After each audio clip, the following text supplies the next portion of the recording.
উত্তেজনার তুঙ্গে মধ্যপ্রাচ্য। ইসরায়েলে ইরানের হামলার পর সেই মাত্রা হয়েছে সর্বোচ্চ।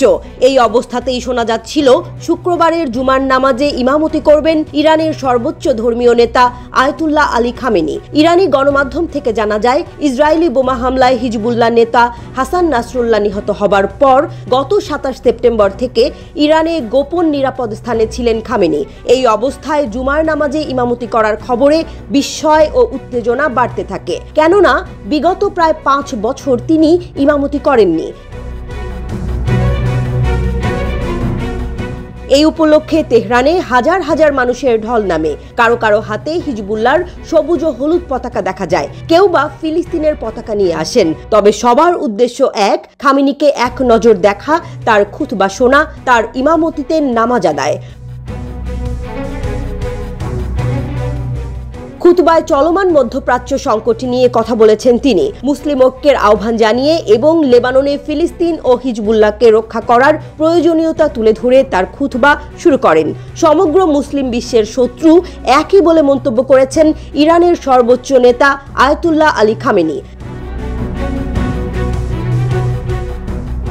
খামেনি বলেন, আমাদের শত্রুদের গৃহীত নীতি হলো বিভাজন ও রাষ্ট্রদ্রোহের বীজ বপন করা, মুসলমানদের মধ্যে ফাটল সৃষ্টি করা। ফিলিস্তিনি, লেবানিজ, মিশরীয় ও ইরাকিদের শত্রু একজনই, তারা ইয়েমেন ও সিরিয়ার জনগণেরও শত্রু।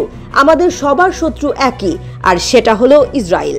তারা গুপ্ত হত্যা চালিয়ে সাধারণ বেসামরিক মানুষ হত্যা করে জয়ী হবার চেষ্টা করছে।